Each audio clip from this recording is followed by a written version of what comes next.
Hello दोस्तों, this is AP as AP sir English. स्वागत है आप सभी का हमारे YouTube channel AP sir English में। गाइस, हम लोगों ने कल स्टेनो 2025 का सीरीज़ स्टार्ट किया था और इसका पेपर थर्ड यानी शिफ्ट थर्ड का 6 अगस्त जो पेपर हुआ था 2025 में, उसका शिफ्ट थर्ड जो पेपर था उसका डिस्कशन शुरू किया था और उसमें 50 क्वेश्चन हम लोगों ने डिस्कस कर लिए थे। 51 से मूव करेंगे। उम्मीद है कल का वीडियो देखे होंगे, कुछ अच्छा सीखने को मिलेगा। आज 51 से शुरू करते हैं। 51 में लिखा है medicine that induces sleep. First question है, तो एक ऐसा यहाँ पर OWS हमें बताना है, one word substitution.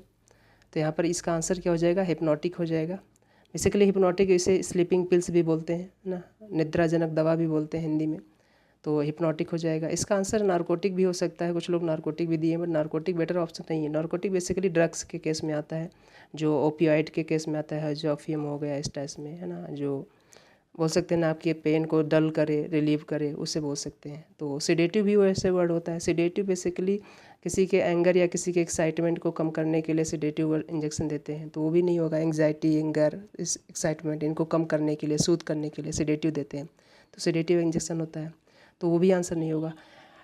C option में लिखा है analgesic. Analgesic basically pain killer होती है, तो इसका स्लीपिंग से कोई लेना देना नहीं है, सो ऑप्शन सी नहीं होगा, इसलिए ऑप्शन नंबर डी हो जाएगा इसका, हिप्नोटिक। ठीक है, हिप्नोटिक इंजेक्शन को हमें, हिप्नोटिक पिल्स को हम स्लीपिंग पिल्स भी बोलते हैं। नेक्स्ट पढ़ते हैं।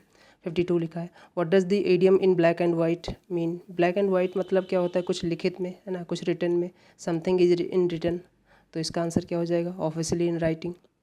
ऑप्शन नंबर ए हो जाएगा, इन ब्लैक एंड वाइट। आगे बढ़ते हैं। Question number 53, change the voice of the following sentence. It is going to be constructed by them, तो they are going to construct हो जाएगा।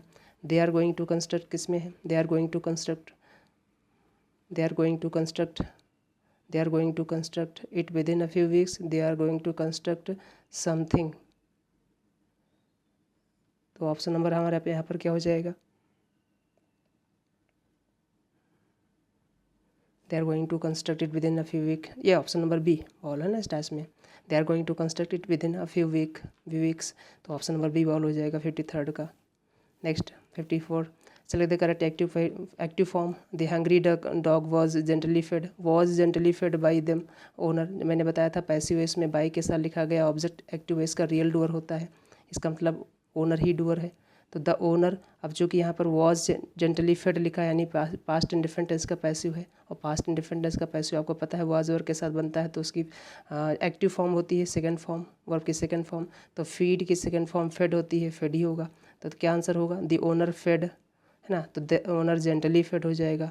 कौन सा ऑप्शन हो जाएगा? तो आपने कहा कि सर 54 का सी हो जाना चाहिए। 54 का क्या हो जाएगा? सी हो जाएगा। The owner gently fed the hungry dog. Okay, next पढ़ते हैं। 55, choose the correct active voice. फिर सेकेंड एक्टिव वॉइस है, the editorial is written by Mamta. ठीक है, तो इज रिटन है यानी प्रेजेंट इंडिफरेंट टेंस का एक्टिव है। प्रेजेंट इंडिफरेंट टेंस में एक्टिव में, सॉरी ये पैसिव लिखा है तो एक्टिव बनाना है। एक्टिव बनाएंगे तो इसका डूअर होगा ममता। ममता सिंगुलर है, तो यहाँ पर क्या हो जाएगा? राइट्स, तो ममता राइट्स। ठीक है, तो ऑप्शन नंबर बी बॉल हो जाएगा।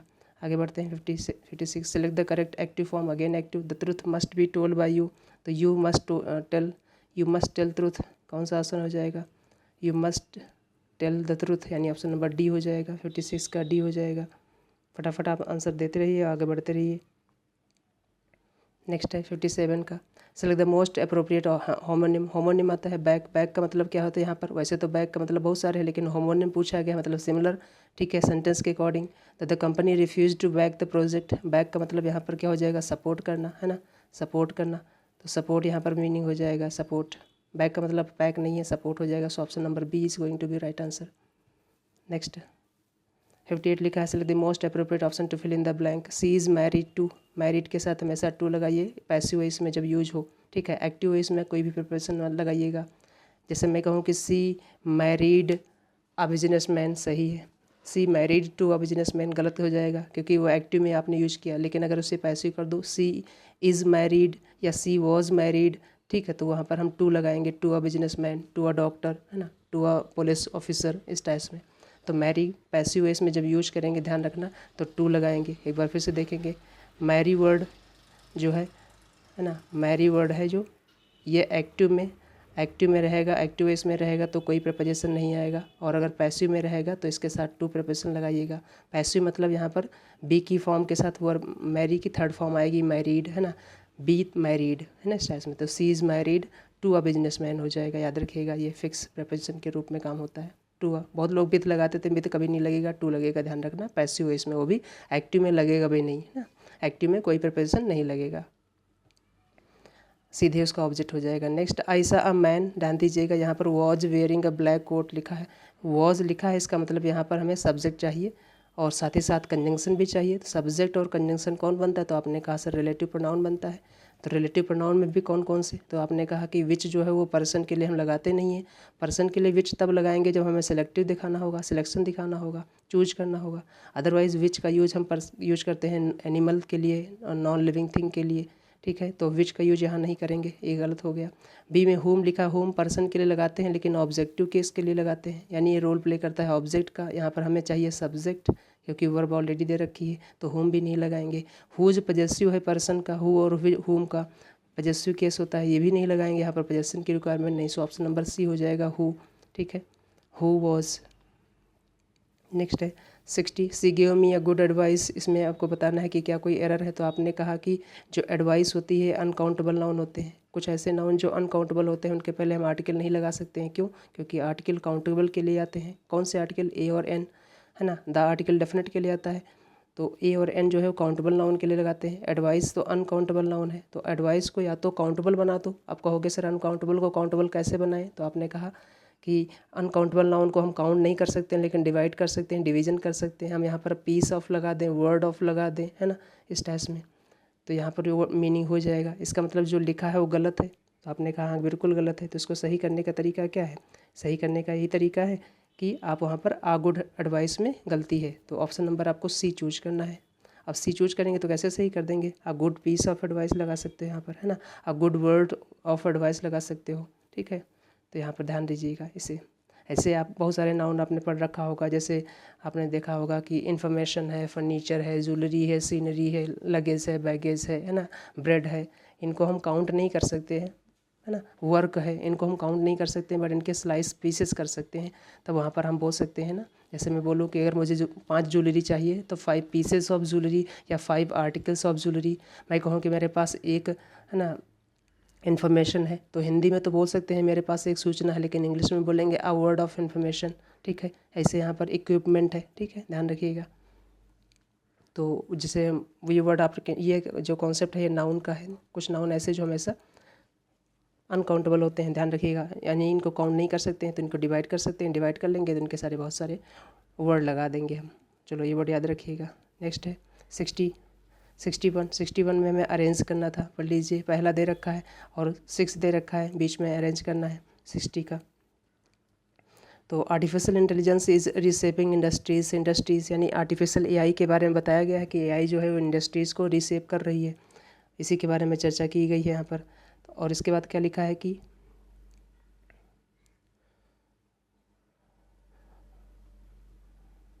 From manufacturing to medicine its impact is visible. इसका जो इम्पैक्ट है, प्रभाव है जो आर्टिफिशियल इंटेलिजेंस का, एक मिनट,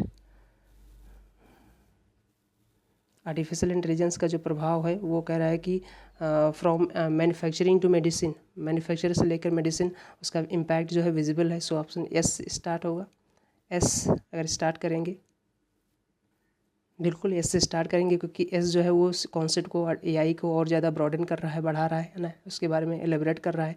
तो एस से स्टार्ट करेगा, और एस से स्टार्ट करेगा तो एक ही चीज़ एस से स्टार्ट हो रही है, सब गलत है। ऑप्शन नंबर ए सही हो जाएगा, बट फिर भी मैच कर लो। SORP नहीं है, SQRP है, ठीक है, ध्यान रखिएगा। तो SQRP हो जाएगा। अब क्यू जो है इसके बारे में और चीज़ बताई जा रही है कि उसके साथ डायग्नोसिस के बारे में बताया गया है, डायग्नोसिस में मदद करेगा। फिर इसके बाद यहाँ पर आर में बताया गया AI system reduce human error in complex calculation, से भी बात बताई गई। और फिर लास्ट में पी को बताया गया है कि इट ऑल्सो इम्प्रूव्स। अच्छा, यहाँ पर एक और कैलकुलेशन है, आपको कुछ बातें बता देते हैं। जैसे कभी जंबल करो, ऑल्सो आ जाए, ऑफन आ जाए, है ना, इसका मतलब ये ऑल्सो और ऑफन वाला सेंटेंस हमेशा कभी इनिशिएट नहीं करेगा, स्टार्ट नहीं करेगा कभी भी, क्योंकि ऑल्सो और ऑफन हैंस इसका मतलब क्या होता है कि इससे पहले कोई ना कोई सेंटेंस बताया गया है, बोला गया है, ठीक है, ये हमेशा याद रखिएगा। तो यहाँ पर ऑप्शन क्या हो जाएगा? ए हो जाएगा। आगे बढ़ो नेक्स्ट, फिर से अरेंज करना था हमारे पास 62 अरेंज करना है।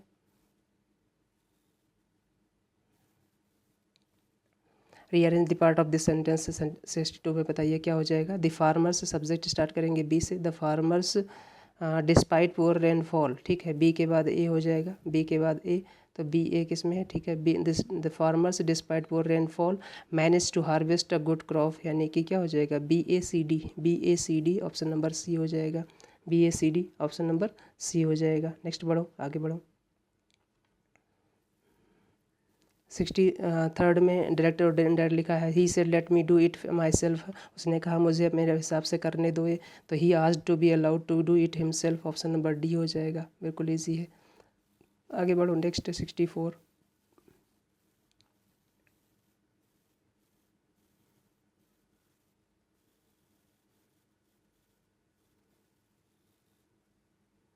सिक्सटी फोर में अरेंज करना फिर से यहाँ पर लिखा है, ठीक है। तो सब्जेक्ट ढूंढिए, सब्जेक्ट लिखा है द गेस्ट, सब्जेक्ट हो गए ए, द गेस्ट अराइव्ड, गेस्ट आए यानी कि AB, और अर्ली एट द पार्टी, जल्दी आ गए थे कहाँ पर, पार्टी में, तो ABDC किस में है, ABDC 64 ABDC, ये जो ओ लिखा है ये सी है एक्चुअल में, ABDC, ठीक है, ABDC, और ऑप्शन नंबर बी बॉल हो जाएगा, ABDC। नेक्स्ट बढ़ो। 65 में लिखा है कि हमारे पास direct indirect, Rita said I am happy today, तो टुडे का दैट डे बन जाएगा, आई एम हैप्पी का वॉज हैप्पी बन जाएगा, आई का रीता यानी शी बन जाएगा, तो Rita said that she was happy that day, option number B बॉल हो जाएगा, ठीक है। 65 का क्या हो जाएगा, बी बॉल, 65 का बी बॉल। नेक्स्ट 66 यहाँ पर लिखा है direct, I may go there, तो आई मे गो देयर का क्या हो जाएगा, ही माइट गो देयर, 66 का आंसर हो जाएगा, तो 66 अब आंसर दीजिए, ऑप्शन नंबर सी। नेक्स्ट है अगला, फिर होमोनिम बताना, होमोनिम मतलब सी वेड, यानी उसी के जैसा मीनिंग बताना हमें। द ड्राइवर रीच द सी वेड, सी वेड का मतलब यही होता है कि जहाँ पर वेड, सी का समुद्र का सबसे अंतिम छोर, अंतिम हिस्सा, तो उसे बॉटम बोलते हैं। सो ऑप्शन नंबर क्या हो जाएगा, सी वेड का यहाँ पर बॉटम हो जाएगा। नेक्स्ट 68 अरेंज करना था फिर से, हमें यहाँ पर लिखा था, पहला दे रखा था the invention of the telescope change astronomy, astronomy को चेंज कर दिया है इन्वेंशन, ठीक है, इस चीज़ के बारे में बताएगी यहाँ पर। और ये 68 है, कौन सा आंसर है, क्वेश्चन है 68 का हमें आंसर बताना है यहाँ पर।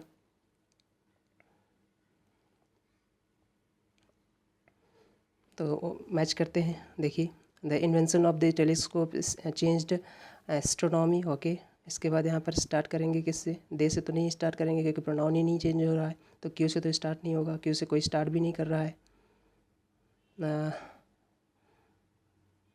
ओके। आर से earlier knowledge was limited to nearby celestial bodies, बिल्कुल पहले की बात की जा रही है, इसी चीज़ को आगे प्रोसीड किया जा रहा है कि पहले ऐसा क्या होता था कि नॉलेज लिमिटेड हो जाती थी, क्योंकि ये चीज़ें थी नहीं, टेलीस्कोप इन्वेंट नहीं किया गया था, तो नॉलेज जो है वो लिमिटेड हो जाती थी, बहुत कुछ जानने के बावजूद भी हम कुछ नहीं कर पाते थे। सो आर इनिशिएट करेगा, तो आर किस में है, ए और बी में तो नहीं है, सी और डी में है, ठीक है। आर के बाद क्या आएगा, आर के बाद scientist could observe distant galaxies, ठीक है, RP या RS। Their new tool open, नहीं तो पहले गैलेक्सीज फिर न्यू टूल ओपन, हाँ ये लास्ट में होगा, RPS की हो जाएगा, ऑप्शन नंबर सी हो जाएगा 68 का, ठीक है। 68 का क्या हो जाएगा, सी हो जाएगा। नेक्स्ट बढ़ो 69 में हमें बताना है, one who studies the evolution of Mankind, उसे बोलते हैं एंथ्रोपोलॉजिस्ट, आप सभी को पता है एंथ्रोपोलॉजिस्ट बोलते हैं। आर्कियोलॉजिस्ट पुरातत्ववेत्ता होते हैं जो पुरानी चीज़ों का स्टडी करते हैं। सोशियोलॉजिस्ट समाजशास्त्री होते हैं। फिलोलॉजिस्ट भाषाविद होते हैं, ठीक है, भाषाविद। तो यहाँ पर क्या हो जाएगा, एंथ्रोपोलॉजिस्ट होते हैं, मानव विज्ञान है ना, में ह्यूमन काइंड के हेल्प स्टडी करते हैं, तो आंसर क्या हो जाएगा, 69 सी हो जाएगा।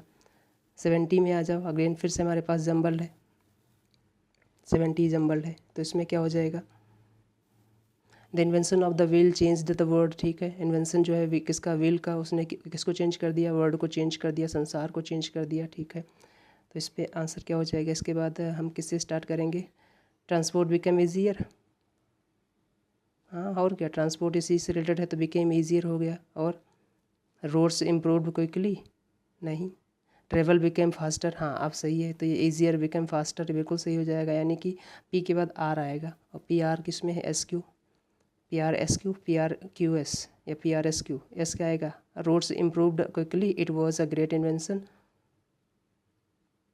Machines could now be built, it was a great invention, सही बात है। तो क्यू लास्ट करेगा, ऑप्शन नंबर क्या हो जाएगा, बी पॉल हो जाएगा 70 का। ठीक है, आगे बढ़ते हैं नेक्स्ट 71। 17 में लिखा है प्लीज़ स्विच ऑफ, तो स्विच ऑफ सबको पता है, please switch off the lights, यहाँ पर ऑप्शन नंबर डी हो जाएगा। नेक्स्ट बढ़ते हैं 71 में 72, place where wild animals are kept, उसे जू बोलते हैं, सभी को पता है। एबेटोयर वो चीज़, वो जगह होती है जहाँ पर पशुओं को काटा जाता है फॉर मीट पर्पज़, है ना, इस टाइप में। तो एबेटोयर जिसे कसाई घर बोलते हो, एबेटोयर है ना, स्लॉटर हाउस बोलते हैं उसे। एक्वेरियम जहाँ पर एनिमल जो पानी में रखे जाते हैं उनको बोलते हैं एक्वेरियम। एवरी जहाँ पर बर्ड पक्षीज रखी जाती है ना, चिड़िया रखी जाती है जहाँ पर, है ना, यहाँ पर एवरी बोलते हैं ना, बर्ड्स जहाँ पर केप्ट की जाती हैं उसे एवरी बोलते हैं। तो आंसर क्या हो जाएगा, 72 का सी हो जाएगा। आगे बढ़ते हैं question number 73, the witness was reluctant to part, बड़ा अच्छा क्वेश्चन है, पार्ट विथ वाइटल इन्फॉर्मेशन। अब यहाँ पर ध्यान दीजिएगा, पार्ट के साथ कई सारे वर्ड आते हैं। पार्ट ऑफ का मतलब किसी चीज़ का हिस्सा होना, है ना, पार्ट ऑफ का मतलब क्या है, किसी चीज़ का हिस्सा होना। पार्ट विद का मतलब होता है रिलिंक्विश करना, त्यागना, और त्यागना किसी चीज़ को, तो पार्ट विद समथिंग होगा, ध्यान दीजिएगा। और पार्ट के साथ फ्रॉम आता है, तो फ्रॉम का मतलब होता है किसी से दूर हो जाना, यानी कि समबडी, पर्सन, किसी पर्सन से अलग हो जाना, सेपरेट हो जाना। तो पार्ट के साथ याद रखिएगा, पार्ट ऑफ मतलब किसी चीज़ का हिस्सा, पार्ट विथ मतलब किसी चीज़ से छुटकारा पाना या किसी चीज़ को त्याग देना। ऐसे कोई सामान, कोई वस्तु, कोई बात, कोई चीज़, तो उसे पार्ट विथ करते हैं। और पार्ट फ्रॉम का मतलब किसी पर्सन से अलग होना, है ना, उस टाइप में, अपनों से अलग होना, ऐसे बोलते नहीं, पार्ट फ्रॉम, है ना, इस टाइप में, तो उसे पार्ट फ्रॉम लगाते हैं। तो part from somebody, part with something, और पार्ट ऑफ किसी चीज़ का हिस्सा होना, याद रखिएगा। तो यहाँ पर क्या है, वाइटल इन्फॉर्मेशन है, इंपॉर्टेंट इन्फॉर्मेशन है, तो ये समथिंग हो जाएगा, यानी विथ हो जाएगा। सो ऑप्शन नंबर क्या हो जाएगा, 73। दोनों तीनों प्रपोजिशन याद रखिएगा। 74 का लिखा है the tree was failed by the farmer, farmer के द्वारा ट्री गिरा दी गई थी। यहाँ पर ज़रा एक और चीज़ मैं आपको बताना चाहूँगा, ठीक है, क्योंकि फॉल वर्ड है, जो फॉल के कई सारे मीनिंग होते हैं। एक तो फॉल, फेल, फॉलन होती है, एक होती है वर्ड फेल, ये बेस फॉर्म बता रहा हूँ दोनों, फॉल भी बेस फॉर्म है, फेल भी बेस फॉर्म है। एक फॉल और इसकी सेकेंड फॉर्म फेल होती है, और थर्ड फॉर्म फॉलन होती है, और एक ऑलरेडी बेस फॉर्म फेल होती है, और ये ट्रांजिटिव होती है फेल। इसका मतलब होता है काट कर गिराना, ठीक है, इस टाइप में काट कर गिराना, गिराना वो से कहते हैं फेल। तो ये बेस फॉर्म है। इसकी सेकेंड फॉर्म फेल्ड होती है ना, third form failed, second form failed, इस टाइप में। और फॉल की सेकेंड फॉर्म फेल और थर्ड फॉर्म फॉलन होती है, याद रखिएगा। वो हमारी इर्रेगुलर वर्ब है और इनट्रांजिटिव वर्ब है, ठीक है। जो पहला फॉल लिखा है ये इंट्रांजिटिव है, दूसरा जो फेल लिखा है ये ट्रांजिटिव है, याद रखिएगा। एक और होती है बी फॉल, जिसका मतलब होता है आकर गिरना, बेसिकली कोई कैलामिटी हो गई, आपदा हो गई, उस केस में लगाते हैं। तो ये तीन वर्ड याद रखिएगा, फॉल, फेल, बी फॉल, ठीक है। तो द ट्री वॉज फेल्ड, इसका मतलब यहाँ पर पास्ट इंडिफरेंट टेंस दे रखा है, पास्ट इंडिफरेंट टेंस फेल्ड की फेल्ड ही होगी, तो आंसर कौन सा हो जाएगा, the farmer failed the tree, यहाँ पर ऑप्शन नंबर डी हो जाएगा। अब इसमें देखो बहुत से लोग कंफ्यूज हो जाएंगे, the farmer fell the tree, option number C लगा देंगे। जैसे सी लगाएंगे गलत हो जाएगा, क्योंकि आपको पता है फेल यहाँ पर बेस फॉर्म है, इसका मतलब होता है काट कर गिराना, तो ये हमारी सेकंड फॉर्म फेल्ड हो जाएगी। पास्ट इंडिफरेंट टेंस में दे रखा था तो वो आज ले गएगा, तो इसका आंसर 74 का क्या हो जाएगा, डी हो जाएगा। ऐसे क्वेश्चन आपको फंसा देंगे, ठीक है, तो इन पर विशेष ध्यान रखिएगा, इसलिए मैंने आप इस पर अच्छे से चर्चा किया है। 74 का डी हो जाएगा, कहीं गलती ना कर देना कि सेकेंड फॉर्म फेल ना लगा देना। फेल सेकेंड फॉर्म फॉल की होती है, जो इंट्रांजिटिव वर्ब है, जिसका मतलब होता है गिरना, ठीक है, उस टाइप में, पढ़ना, है ना, उस टाइप में। अगला बच्चों, what does the idiom to have the last laugh, मतलब अंततः जीत जाना, उसे बोलते हैं to have the last laugh, अंततः जीत जाना। तो आंसर क्या हो जाएगा, सक्सीड इवेंचुअली, यानी ऑप्शन नंबर ए हो जाएगा 75। अरेंज द सेंटेंस पार्ट्स, अगला लिखा है हमारे पास, invited to the event many guest were, okay, many guest subject हो गया, many guest were invited, past indefinite tense passive voice है, तो many guest were invited to the event, तो मैनी गेस्ट वर इन्वाइटेड, यानी CDAB, option number C हो जाएगा। आगे बढ़ो नेक्स्ट 77 फिर से हमारा अरेंज है, recycling helps in environmental protection, ठीक है, ये बात सही बताई कि ये रिसाइकलिंग जो है वो इन्वायरमेंटल प्रोटेक्शन को हेल्प करती है। It reduces the amount of waste in landfills, ठीक है, इससे पहले कोई बात नहीं। तो पहला तो ऑप्शन दे रखा है, इसके बाद हम क्या करेंगे यहाँ पर,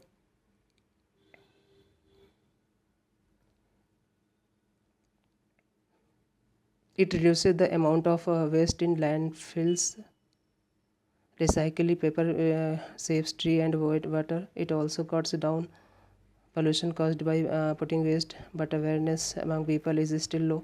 Public campaigns can improve participation. PQRS,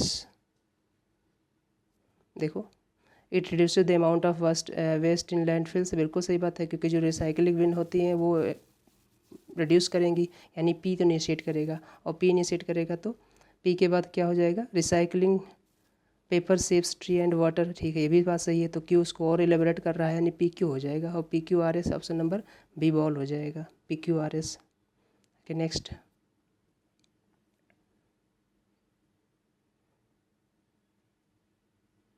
हाँ अब सही है। इसके बाद लिखा है it also cuts down the pollution caused by burning waste, सही बात है। इसके बाद ऐसे लिखा है बट अवेयरनेस, जो अवेयरनेस है वो अभी भी लोगों में कम है, तो इसके लिए कैंपेन चलानी चाहिए, यानी एस लास्ट करेगा, एस लास्ट करेगा और पी इनिशिएट करेगा, आपको ऑप्शन मिल गया, ठीक है, बी बॉल। आगे बढ़ो, next 78, arrange the sentence part, फिर से लिखा है, तो लिखा है द टीम मेंबर, सब्जेक्ट ढूंढिए, द टीम मेंबर्स, सब्जेक्ट हमारे पास, द टीम मेंबर्स कहाँ पर गए, वेंट गए, कहाँ पर गए, to our restaurant after the meeting, तो BCDA, BCDA किसमें है, BCDA, BCDA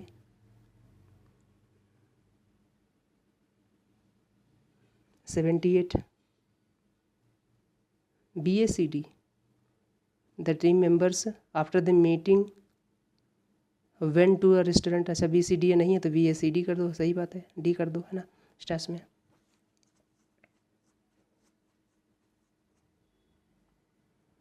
कोई बात नहीं, BACD कर दो। आगे बढ़ दो, नेक्स्ट लिखा है हमारे पास पैसिव वॉइस में, we may have misunderstood the instructions, तो लिखा है instructions may have been misunderstood, तो मे हैव बीन किस में हो जाएगा, यहाँ पर क्या है, ऑप्शन नंबर डी 79 का डी हो जाएगा। आगे बढ़ो, 80,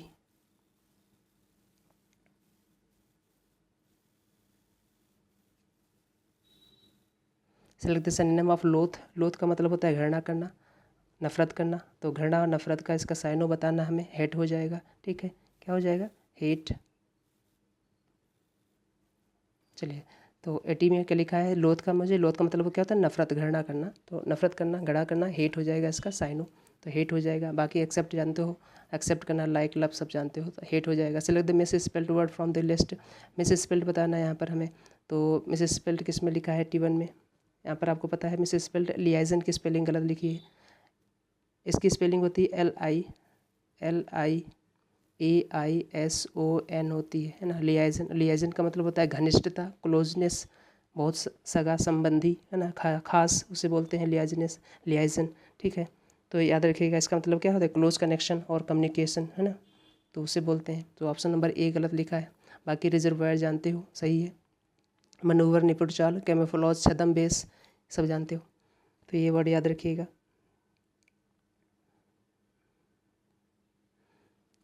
रिजर्वायर जहाँ पर पानी वगैरह स्टोर किया जाता है, मनूवर निपुण चाल होती है ना, और कैमोफ्लेज छद्म बेस होता है ना, बहरूपिया टाइप का कैमोफ्लेज कर लेते हैं, जैसे आपने देखा होगा आर्मी की जो ड्रेस होती है बेसिकली जंगल और झाड़ियों की जैसी होती है, कैमोफ्लेज टाइप की।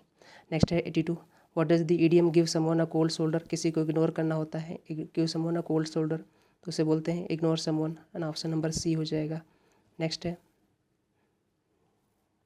83rd, अरेंज दिस सेंटेंस, बिल्कुल ईजी है, तो यहाँ पर क्या हो जाएगा, many passengers, option number B से स्टार्ट करेंगे, यानी many passengers were injured, passive voice यहाँ भी बताना है, many passengers were injured in the accident yesterday, तो BACD किसमें, ऑप्शन नंबर सी हो जाएगा। नेक्स्ट 84, डायरेक्ट सेंटेंस इनडायरेक्ट बताना है, how beautiful, how wonderful the view is, इसको एक्सक्लेमेटरी सेंटेंस, इसको असर्टिव बनाओ, असर्टिव बन जाएगा तो how wonderful the view is का बन जाएगा, how wonderful is the view, तो व्यू इज़ का क्या हो जाएगा, वॉज हो जाएगा, और इसका exclaim that the view was wonderful, the view is wonderful, इसका असर्टिव हो जाएगा, इसका क्या बोलते हैं, इनडायरेक्ट जो हो जाएगा, the view was wonderful, so option number D हो जाएगा।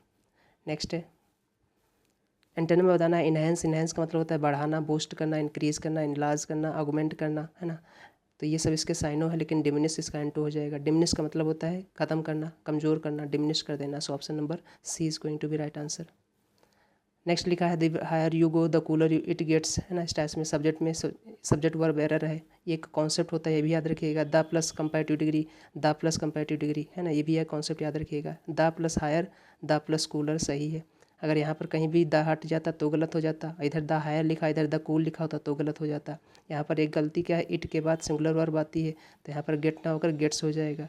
जैसे यहाँ पर लिखा द हायर यू गो, जरूरी नहीं कि इट के बाद हमेशा सिंगुलर वर्ब आए, प्रेजेंट इंडेफिनिट टेंस में इट के बाद हमेशा सिंगुलर वर्ब आती है, याद रखिएगा।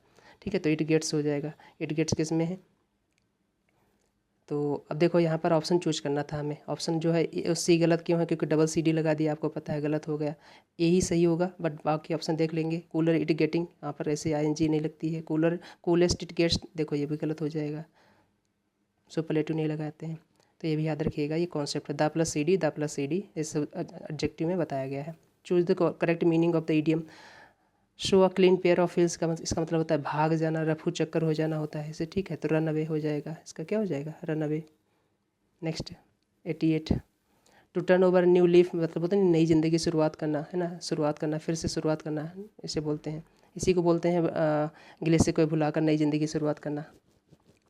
तो to turn over a new leaf बोलते हैं इसे। बहुत सारे इडियम इससे रिलेटेड है, टाइम मिलेगा तो बताएंगे।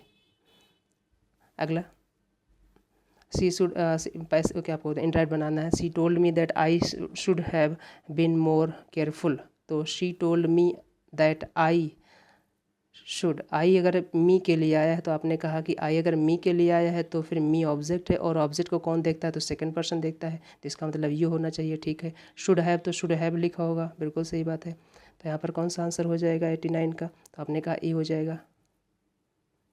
नेक्स्ट है 90, फिर से लिखा है he she said my parents are visiting next week. तो सी सेड उसने तो बताया कि उसके पेरेंट्स जो है विजिट कर रहे हैं, तो she said that her parents were visiting the following week, यानी प्रेजेंट कंटिन्यूस का पास्ट कंटिन्यूस बनता है, और माई पेरेंट्स हर पेरेंट्स हो जाएगा, ठीक है। ऑप्शन नंबर 90 का डी हो जाएगा। 91 का करेक्ट मीनिंग बताना है इडियम टूथ एंड नेल, इसका मतलब क्या होता है, भरसक प्रयास करना, टूथ एंड नेल। तो आप ये मीनिंग आपको पता ही है, with full and strength and determination, tooth and nail इसे बोलते हैं ना। ऑप्शन नंबर डी हो जाएगा। चलिए 91 92 identify the miss spelled word. Miss spelled word कौन सा लिखा है यहाँ पर, तो आपने कहा कि कनौसियर की स्पेलिंग देखो दिखते ही पता चल जाएगी, गलत लिखी है। नॉलेज की सही लिखी है, एक्नॉलेज के मतलब संज्ञान में लेना सही है। एक्वायर ग्रहण करना सही है, एब्सेंस सही है, अनुपस्थित। कनौसियर का मतलब पारखी होता है ना, महारत हासिल करने वाला इंसान होता है, उसे कनौसियर बोलते हैं। उस्ताद बोलते हैं उसे कनौसियर, ठीक है। अच्छा नॉलेजेबल पर्सन बोलते हैं कनौसियर को। इसकी स्पेलिंग होती है CONNOISSEUR, ठीक है। स्टैस में थोड़ी सी चेंज यहाँ पर गलत हो गई, 92 में है ना, स्टैस में 92 में इसकी स्पेलिंग याद कर लीजिएगा, CONNOISSEUR, है ना। यहाँ पर क्या कर लीजिएगा, SSEUR, ये हो जाएगा EUR, यानी ये क्यों पहले कर देना है, बस इतना है। Next 23 choose the part sentence that contains an error. तो ये कॉन्सेप्ट आपको पढ़ा चुका हूँ, neither the teacher nor the students. तो पास वाले के बाद वर्ब आएगी, तो स्टूडेंट्स प्लूरल है तो वर्ब कैसी हो जाएगी, वर। ये पहले ही बताया हूँ, नीदर नॉर, ईदर और, नॉट ओनली बट ऑल्सो के केस में जो वर्ब आती है इस पर दी नियरेस्ट ऑफ द सब्जेक्ट आती है। तो पास में सब्जेक्ट कौन है, स्टूडेंट्स प्लूरल है, तो वहाँ से ना करके वर कर दो, ठीक है। ऑप्शन नंबर बी में। अगला 94 में क्या है, पार्ट्स ऑफ स्पीच, नहीं ये रिपोर्टेड स्पीच यानी डायरेक्ट सेंटेंस बताना है, इनडायरेक्ट बताना है। The reporter reported that 5 people had been drowned. तो ये अगर हमारे पास आपको पता है ये नरेशन दे रखा है, इनडायरेक्ट में हैड बीन दे रखा है, तो ये दो चीज़ों से बना होगा, या तो हैज़ बीन या हैव बीन, या तो फिर पास्ट इंडिफरेंट टेंस से, ठीक है। और पास्ट इंडिफरेंट टेंस में लिखा होगा तो केवल वर ड्रॉन्ड यानी पैसिव में दे रखा होगा। अब ध्यान से देखिएगा, तो इसका 94 का क्या हो जाएगा, तो आपने कहा कि यहाँ पर प्रेजेंट परफेक्ट में तो कोई दे ही नहीं रखा, सारा पास्ट इंडिफरेंट टेंस में है, तो पैसिव में क्या हो जाएगा, 5 people were ड्रॉन्ड। Option number A हो जाएगा। नेक्स्ट है 95 रीअरेंज देखना है हमें 95 का। तो रीअरेंज में आपको बताना है, यहाँ पर सिंपल ही है, चूज कर लो। वाइल्ड लाइफ सेंचुरीज बी से शुरू करेंगे। हैव बीन, सेंचुरीज प्लूरल है तो हैव सही हो जाएगा। हैव बीन इस्टेब्लिश की गई कहाँ पर, to protect endangered species across the country, ठीक है, यानी BCAD। ऑप्शन नंबर सी हो जाएगा। Next 96 choose the correctly spelled word. Correctly spelled word हमें बताना है यहाँ पर। तो करेक्टली स्पेल्ड वर्ड बिल्कुल इजी होता है, बहुत बार ये पूछा गया ओकेजनल। इसकी स्पेलिंग लोग गलत कर देते हैं, कभी कभी OC कर देते हैं, गलत हो जाएगा। तो ऑप्शन नंबर क्या हो जाएगा? 96 का ए हो जाएगा। नेक्स्ट है 97 बताना है हमें। सी प्रिवेंटेड मी टू गो, आपको पता है प्रिवेंट हो गया, अब्सटेन हो गया, रिफ्रेन हो गया, है ना स्टैस में। तो इनके साथ हम फ्रॉम लगाते हैं, है ना। प्रिवेंट, अब्सटेन, रिफ्रेन, है ना, इसे फ्रॉम बोलते हैं। Prevent someone from doing something, refrain someone from doing something, abstain someone from doing something. तो ये याद रखिएगा। तो यहाँ पर क्या हो जाएगा? फ्रॉम। और जैसे फ्रॉम आएगा तो प्रेपोजिशन है इसके साथ, वर्ब की ING फॉर्म आती है, पहले ही बता दिया हूँ। तो गो ना होकर गोइंग हो जाएगा। तो क्या हो जाएगा? From going. Option number D हो जाएगा। नेक्स्ट है द ऑफिशियल कन्नाइव्ड, बट ये बहुत अच्छा वर्ड है। 98 बहुत सारे वर्ड हैं। कन्नाइव के साथ दो प्रिपोजिशन आते हैं, कन्नाइव विद और कन्नाइव एट। कन्नाइव एट जो आएगा वो समथिंग के साथ आएगा, कन्नाइव विद जो आएगा वो समवन के साथ आएगा। यानी कन्नाइव के साथ विद तब लगाएंगे जब यहाँ पर पर्सन दे रखा होगा, कन्नाइव के साथ एट तब लगाएंगे जब वहाँ पर समथिंग कोई चीज़ दे रखी होगी। और कन्नाइव का मतलब क्या होता है? साठगांठ होना, है ना स्टैस में, याद रखिएगा। तो यहाँ पर दो प्रिपोजिशन आते हैं, कन्नाइव विद और कन्नाइव एट। एट लगाएंगे समथिंग और विद लगाएंगे पर्सन। यहाँ पर समथिंग आया तो एट आंसर हो जाएगा। नेक्स्ट है 99, यहाँ पर हमें बताना है reported speech. They requested to close the door if he was feeling cold. यहाँ से आंसर हो जाएगा 99 का। तो he said please close the door if you are feeling cold, बिल्कुल सही, ऑप्शन नंबर बी बॉल। 100 का लास्ट बता दीजिए। Scarcely had I left when it was starting to rain, नहीं, when it started to rain. Scarcely had I left, ये भी याद रखिएगा। हार्डली, स्कार्सली, रेयरली, अगर इनसे सेंटेंस स्टार्ट हो रहा है तो इन्वर्जन लगाएंगे। इन्वर्जन कौन सा? पार्सल। पार्सल इन्वर्जन का मतलब होता है हेल्पिंग वर्ब पहले आती है, देन सब्जेक्ट आता है, देन मेन वर्ब आती है। तो यहाँ पर लगा है, सही है। बाद वाला क्या हो जाएगा? पास्ट इंडेफिनिट टेंस में, ठीक है। तो इधर पास्ट परफेक्ट, तो ये पास्ट इंडेफिनिट, और पास्ट इंडेफिनिट यहाँ पर क्या लगाएंगे? वॉज स्टार्टिंग नहीं, क्या हो जाएगा? इट स्टार्टेड रेनिंग, है ना स्टार्स में। इट स्टार्टेड टू रेन हो जाएगा। तो यहाँ पर क्या हो जाएगा? इट स्टार्टेड टू रेन, यानी ऑप्शन नंबर डी, 100 का डी हो जाएगा। तो ये हमारे पास रही क्या बोलते हैं, स्टेनो जो सेट थर्ड था उसका पूरा सोल्यूशन। और नेक्स्ट मिलेंगे अगले वीडियो में अगले कॉन्सेप्ट के साथ, अगले पेपर के साथ। तब तक अपना ध्यान रखिएगा, अच्छे से पढ़ाई करते रहिएगा। जय हिंद दोस्तों।